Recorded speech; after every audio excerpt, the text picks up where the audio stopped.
Hello, जय हिंद दोस्तों। स्वागत है आप सभी का यूनिक स्टडी अड्डा पर। तो अलंकार, यूपी पुलिस हो चाहे यूपीएसआई हो, UP triple SC, UP TET, KVS, NBS, इसमें यूपी पुलिस और यूपीएसआई के लिए आज की ये क्लास मोस्ट इंपॉर्टेंट होने वाली है। क्योंकि अलंकार, आप सभी को अलंकार तो परिभाषा सबको याद हो जा रहा है, लेकिन जब सवाल आ रहा है तब समस्या आ रही है। तो उन सभी समस्याओं को आज की इस क्लास में हम लोग दूर करेंगे। बस एक क्लास आप पढ़ लीजिए, उसके बाद आपका अनुप्रास अलंकार, यमक अलंकार और श्लेष अलंकार कभी भी गलत नहीं होगा। बस एक बार पढ़िए और लास्ट समय तक चलेगा आपका, जब तक कोई भी परीक्षा देते रहेंगे अलंकार का कोई क्वेश्चन आपका गलत नहीं होगा। तो चलिए शुरू करते हैं आज की इस क्लास को। तो सबसे पहले अलंकार, अलंकार होता क्या है? तो अलंकार की बात करें तो यह दो शब्दों से मिलकर बना है, अलम प्लस कार। अलम और कार से मिलकर बना हुआ है अलंकार। तो अलम का अर्थ क्या हो जाएगा? अलम का अर्थ हो जाएगा इसमें शोभा या सजावट। अलम का अर्थ हो जाएगा शोभा या सजावट। अलम का अर्थ शोभा या सजावट होता है। और कार का अर्थ क्या हो जाएगा? तो करने वाला, कार यानी करने वाला। तो शोभा या सजावट करने वाला अलंकार कहलाता है। तो परिभाषा अब किसकी शोभा या सजावट बढ़ाएगा? तो देखिए, काव्य की शोभा या सजावट बढ़ाने वाले शब्दों को ही अलंकार कहा जाता है। तो एकदम इजी है परिभाषा। तो परिभाषा एकदम इजी है, काव्य की शोभा या सजावट बढ़ाने वाले शब्दों को ही अलंकार कहेंगे। अब अलंकार के प्रकार, अलंकार की टोटल देखेंगे हम लोग तो 70, 75, 80 के करीब हो जाएंगे, लेकिन हमें 20 से 25 अलंकार केवल पढ़ना है। और आज का तो हमारा टॉपिक है केवल अनुप्रास अलंकार, यमक अलंकार और श्लेष अलंकार। इन तीन अलंकार को आज की इस क्लास में हम लोग पढ़ेंगे। तो सबसे पहले अलंकार के प्रकार, तो 3 प्रकार के होते हैं, शब्दालंकार, अर्थालंकार और उभयालंकार। तो आज हम लोग पढ़ेंगे शब्दालंकार में अनुप्रास, यमक और श्लेष को। तो चलिए शुरू करते हैं। सबसे पहले है अनुप्रास अलंकार। तो अनुप्रास अलंकार की बात करें, क्या होता है? तो जब एक ही वर्ण की आवृत्ति लगातार कई बार हो, एक ही वर्ण की आवृत्ति लगातार कई बार हो तो वहां पर अनुप्रास अलंकार होता है। जैसे उदाहरण की बात करें तो रघुपति राघव राजा राम, रघुपति राघव राजा राम। यहाँ पर देखिए राजा राम, यहाँ पर र शब्द की आवृत्ति कई बार हो रही है, 1 2 3 4, यानी र शब्द की र वर्ण की आवृत्ति कई बार हो गई। तो यही परिभाषा हमारा है कि एक ही वर्ण की आवृत्ति लगातार कई बार हो तो वहां अनुप्रास अलंकार होता है। तो अनुप्रास अलंकार आप लोग सिंपल पहचान लेंगे कि एक ही वर्ण की आवृत्ति कई बार हो। लेकिन कभी पूछता है कि इसके प्रकारों से, कि अनुप्रास तो है लेकिन कौन सा है? छेकानुप्रास है, वृत्त्या, लाटा, अंत्या, श्रुत्या, कौन सा अनुप्रास है? तो देखिए, अनुप्रास अलंकार की हम लोग बात कर रहे हैं तो अनुप्रास अलंकार के प्रकार की बात कर लेते हैं। तो 5 प्रकार के हमें पढ़ने हैं अनुप्रास अलंकार के प्रकार में। छेकानुप्रास पहला, दूसरा वृत्त्यानुप्रास, तीसरा लाटानुप्रास, चौथा अंत्यानुप्रास और 5वां श्रुत्यानुप्रास। अब इन अनुप्रास को भी हमें पढ़ना है, एकदम इजी है। एक एक लाइन बस आपको याद रखना है, आप पहचान जाएंगे कि छेकानुप्रास है कि वृत्त्यानुप्रास है, एकदम आसानी से। तो देखिए, सबसे पहले आपका है अनुप्रास अलंकार में छेकानुप्रास। तो छेकानुप्रास की बात करें तो जहां वर्ण की आवृत्ति 2 बार हो, जहां किसी वर्ण की आवृत्ति 2 बार हो वहां पर छेकानुप्रास होगा। जैसे उदाहरण दिया है कि सूर समर करनी करही। तो सूर समर, स और स वर्ण 2 बार आ गए तो यहाँ पर छेकानुप्रास हो गया। करनी करही, यहाँ पर भी एक ही वर्ण 2 बार आ गया तो छेकानुप्रास यहाँ पर भी हो गया। यानी कि इस सूर समर करनी करही में छेकानुप्रास आ गया, हो जाएगा। क्यों? क्योंकि वर्ण की आवृत्ति 2 बार हो रही है, इसमें स और यहाँ पर क, यानी एक ही वर्ण की आवृत्ति 2 बार हो तो छेकानुप्रास हो जाएगा। दूसरा उदाहरण देखिए क्या है। दूसरा उदाहरण है कि कालिंदी कूल कदम्ब की डारन। तो कालिंदी कूल कदम्ब की डारन, इसमें अलंकार नहीं है, देखिए यहाँ पर गलत लिखा है, तो ये छेकानुप्रास में नहीं आएगा। किस अलंकार में आएगा तो आगे हम लोग जानेंगे। कालिंदी कुल कदम्ब की डारन, इसमें तो क 3 बार आ गया, तो यहाँ पर जब 2 बार आएगा तभी ना होगा छेकानुप्रास, लेकिन यहाँ पर 3 बार है, तो कौन सा अलंकार होगा आगे देखते हैं। नेक्स्ट है वृत्त्यानुप्रास। तो वृत्त्यानुप्रास देखिए क्या है कि जहां वर्ण की आवृत्ति 3 बार या 3 से अधिक बार हो वहां पर वृत्त्यानुप्रास होता है। जैसे पिछला वाला उदाहरण हमारा क्या था कि कालिंदी कुल कदम्ब की डारन, यहाँ 3 बार आ गया तो यहाँ पर वृत्त्यानुप्रास होगा। कौन सा अलंकार होगा? इस दूसरे उदाहरण में यहाँ पर वृत्त्यानुप्रास होगा, क्योंकि 3 बार वर्ण की आवृत्ति हो गई।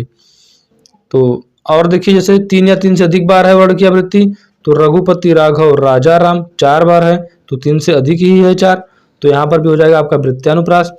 दूसरा उदाहरण देखिए, भूरी भूरी भेदभाव भूमि से भाग दिया, तो भूरी भूरी भेदभाव भूमि से भाग दिया, इसमें भी देखिए भ भ भ भ भ 4 से अधिक यानी लगभग 5 बार आ गए, 5 बार आ गए यहाँ पर भ वर्ण, तो 3 से अधिक बार ही है ना, यानी 3 या 3 से अधिक बार आए तो वृत्यानुप्रास होगा। बस आपको इतना याद रखना है, 2 बार आए तो छेकानुप्रास, 3 या 3 से अधिक बार आए तो वृत्यानुप्रास।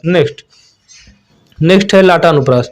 तो देखिए इसके पहले तो वर्ण की आवृत्ति हो रही थी, लेकिन लाटानुप्रास में क्या होगा कि पूरे वाक्य की ही आवृत्ति हो जाएगी, वाक्य या उपवाक्य की ही आवृत्ति हो जाएगी टोटल।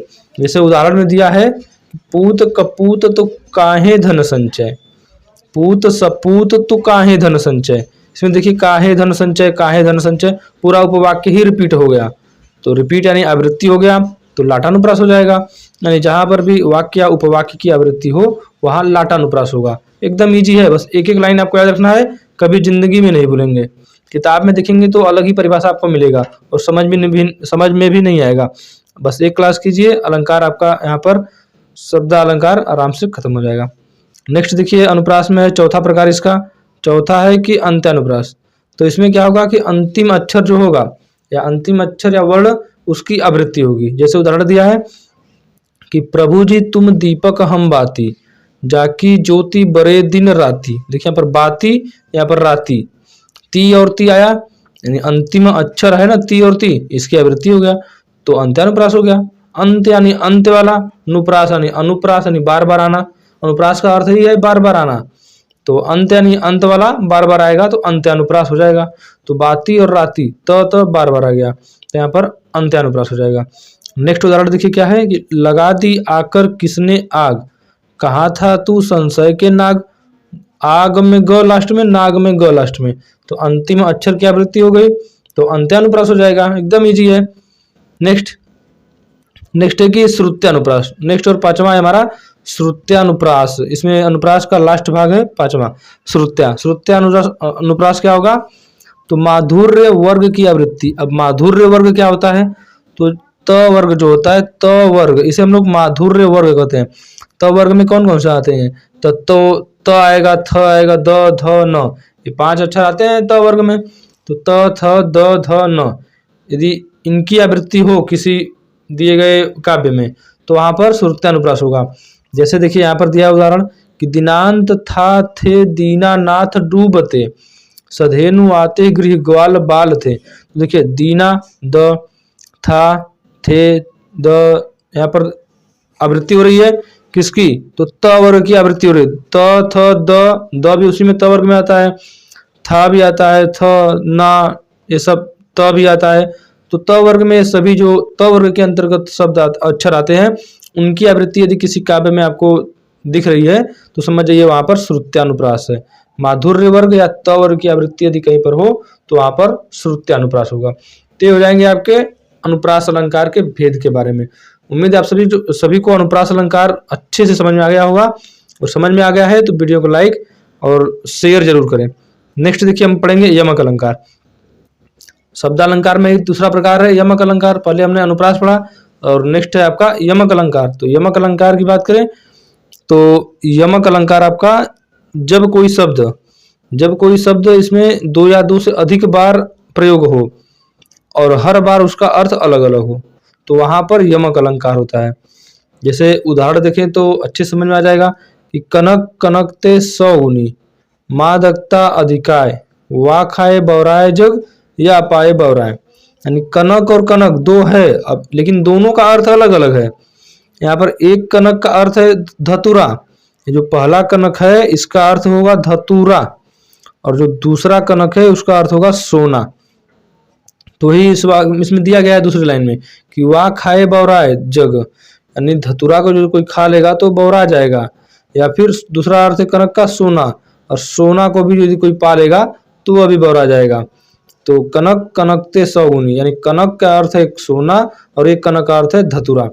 तो यही आपका उदाहरण हो जाएगा कि यमक अलंकार जब कोई शब्द 2 या 2 से अधिक बार प्रयोग हो लेकिन हर बार उसका अर्थ अलग अलग हो। 2 से अधिक बार भी हो सकता है, 3 बार भी हो सकता है, लेकिन तीनों बार अर्थ अलग अलग होगा। तो यही इसका उदाहरण हो जाएगा यमक अलंकार का।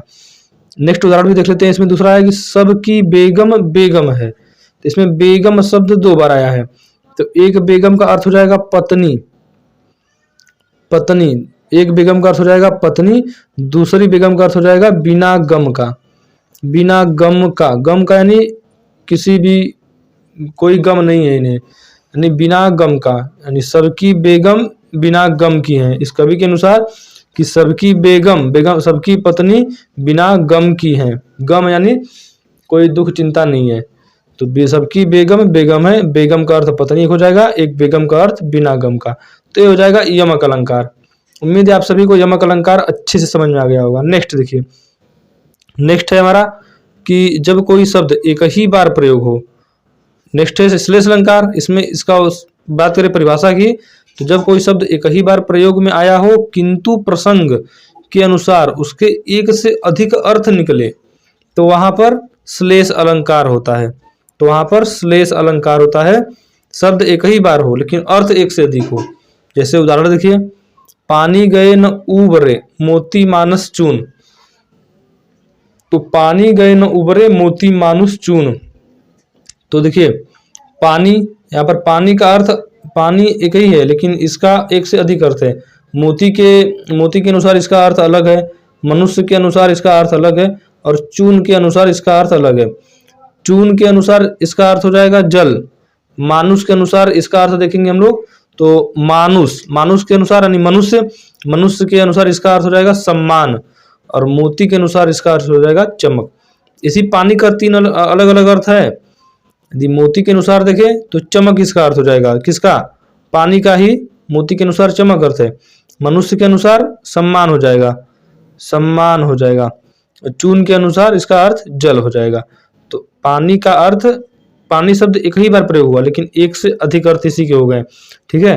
तो जब एक ही बार प्रयोग हो और एक से अधिक अर्थ हो तो वहां पर श्लेष अलंकार होता है। दूसरा उदाहरण देखिए कि सुवर्ण को खोजत फिरत कभी व्यभिचारी चोर।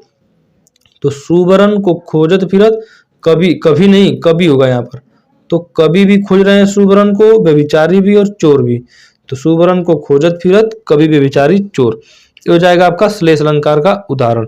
तो ये हो गया श्लेष अलंकार क्लियर। तो हमने आज क्या पढ़ा? यमक अलंकार, अनुप्रास अलंकार, यमक अलंकार और श्लेष अलंकार। उम्मीद है आप सभी को आज का यह क्लास पसंद आया होगा अलंकार से संबंधित। नेक्स्ट में हम लोग अर्थालंकार के बारे में पढ़ेंगे। तो यदि आपको वीडियो अच्छा लगा तो वीडियो को लाइक, चैनल पर नए हैं तो चैनल को सब्सक्राइब और शेयर जरूर करें। जय हिंद।